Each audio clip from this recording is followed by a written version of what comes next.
Hello everyone, this will be a War Machine and Hordes battle report.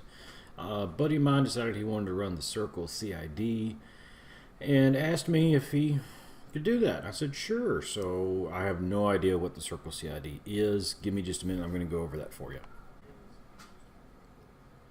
So basically, from memory, his Tharn have hyper regeneration, I think from the theme, and that's the biggest catch, I thought. Then of course they have some more Pathfinder than they used to have.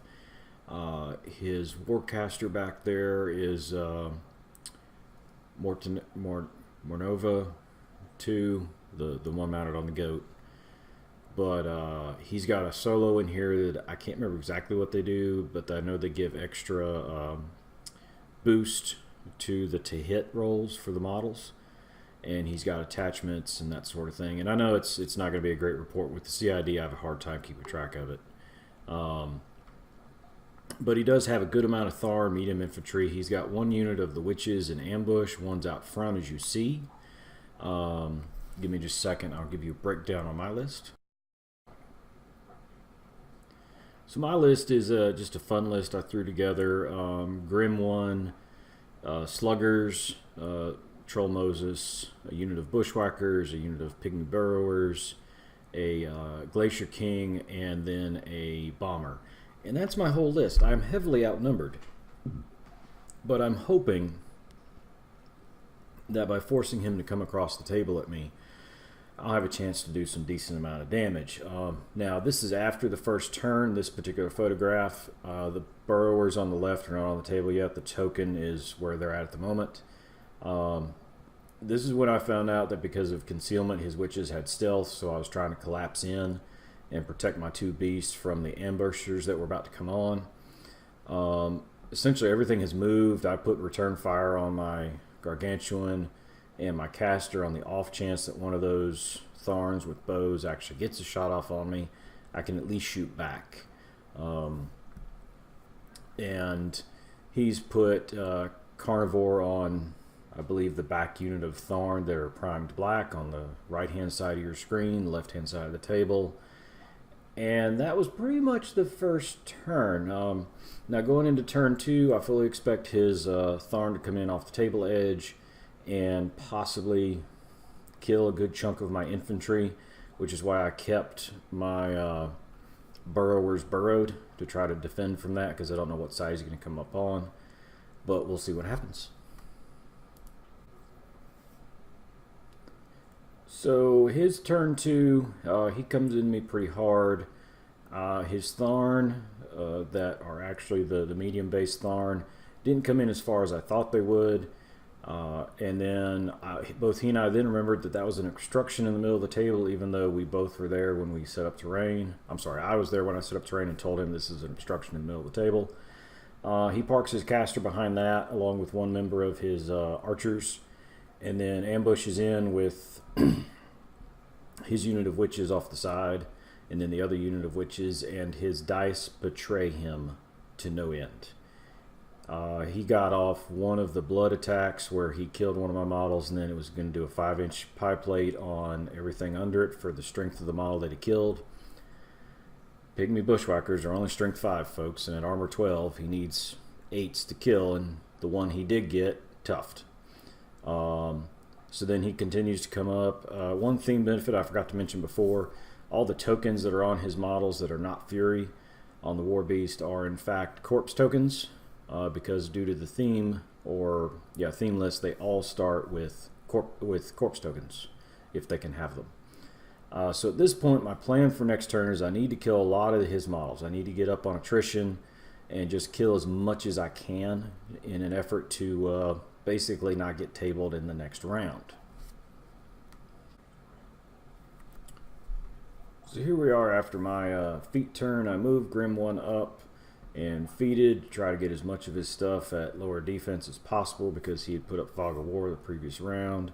I put up Marked for Death on the unit of bow carrying Tharn, and then I decided to shot something with Grim and removed one of the Tharn from the table, and then I continued to attempt to kill as much as possible. My burrowers came up, and I kept them just 4 inches out of the Tharn because the Tharn have reach. And during the shooting phase, they killed all the Tharn that were on the table or on the hill on the left. I expect them to be dead next round when the Tharn come into me. I'm also now contesting my opponent's zone. I then use my pretty much everything to kill as much Tharn as I can, and there's a lot of Tharn here. On one particular round of shooting, one of the Tharn kept toughing and then hyper regenerating. That was rather annoying. Stand by. So I continued to kill the witches on the right. Managed to kill a good chunk of them, and 2 were still in my feet. The unit of prime black Tharn I was not able to touch just due to lack of attacks. All in all, I was very happy with this feat turn. I still had a couple of things that were sort of log jamming my opponent so that he couldn't come into me quite as hard as he wanted to next round.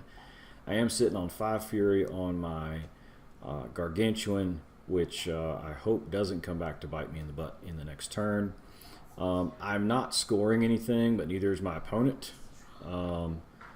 So we'll see what happens. Actually, I stand corrected. My opponent would have scored 1 on this turn had we remembered that he was scoring his flag in the back. However, neither one of us paid attention to that. So his reprisal is not quite as bad as I thought it was going to be. I do lose a fair amount of pygmy bushwhackers, which I expected, but they protected my beast. He manages to put a good hurting on my bomber, and then he comes into me pretty hard on the left and takes out a good chunk of my burrowers. Now, it was at this point that I had to remind him, hey man, you should probably slam the one guy out of the zone that's still contesting the zone so you can score points. And then you remember, oh yeah, I should do that. So he moves up, uses his horned goat beast, I don't remember his name, and slams my burrower out of the zone. He then proceeds to put a solo on his flag and take care of everything. All in all, in this turn, he put himself in a good position. He went up 3 points to my 0, and all he's got to do next round is I need to contest. If I don't contest some things, I'm going to lose. So we'll see what happens. So in this photograph, you'll see that a lot of my models are off the table. That's because I forgot to take one before we started cleaning up. Basically what happened is this. I moved up and saw that I was not going to get an assassination run on his caster. The other part being my Gargantuan frenzied into my own objective, thank goodness, and not my Warlock, because he probably would have one-shotted him. So my Gargantuan's off the table for doing anything, which I would have needed him to do to push the War Beast in the back corner of my of the right zone out with his shots, and then I would have needed to have found a way to contest. A couple things I did learn during this turn. My sluggers are amazing when they actually get 3 shots apiece, and they were doing that. And then my burrowers were actually starting to, they tried to punch something, but they don't have point blank with their slug guns anymore, which I'm very, very sad about, because that's kind of the point of the slug gun, is that it's a point blank weapon. But at any rate, I decided to try Spell Slave with my Troll Moses for the first time, and actually killed a couple of pieces, or 1 piece with that, and then I killed some other pieces of Tharn, and essentially I'm just adding insult to injury by removing his Tharn. I kill all but I think 1 Blood Witch off the side from each unit, so if he defeats and brings them back, he's going to bring back a lot. So, lessons learned from this game, because he wins at this point going up 5-3. I need to have stuff in the zones contesting constantly, and I didn't have that. He had the number of bodies, and then I allowed him to set the tone of the battle. I mean, yeah, he was coming into me, which is what I wanted. I was shooting back at him. I was killing his stuff, but it wasn't, in the end, had I put my Gargantuan somewhere where he could have been more useful, could have tried to score something, I just wasn't. And that was my fault, which is why I ultimately lost the game. Now, as you can tell from the table state and what he still has on the table, he has the pieces to remove me from the table. His biggest issue was time management. We weren't playing on a clock. We both pretty much agreed that he was right at the end of his time. Probably would have been fairly close, like within a minute of going over. So I enjoyed this game. I think that Grim 1 is a good... Stand by. I think Grim 1 is a very solid caster who I need more practice with, and he was one of the originals that I liked when I started playing Trolls way back in Mark 1. So I'm going to try to dedicate at least a few more battles to ranged Trolls and seeing how they work. I may not keep the Gargantuan in there because he is a large point sink for not a lot of return, at least in this game. I'll see in the next couple of games if he changes that. I like playing multiple games with the same list before I make big changes to see if it actually needed that change.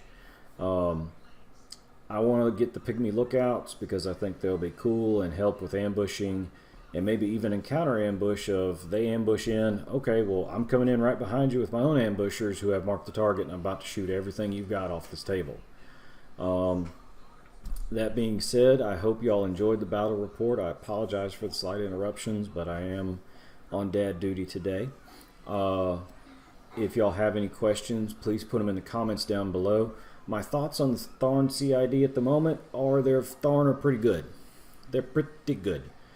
I personally think this is going to be a very powerful change for Circle as a whole. I hope they keep some of these changes because as much as I don't like facing them, I've faced Tharn in the past and they didn't scare me. This scares me because I don't know how to respond to it just yet. But I think they need this boost, and I think a lot of the hyper regeneration, while annoying, isn't broken.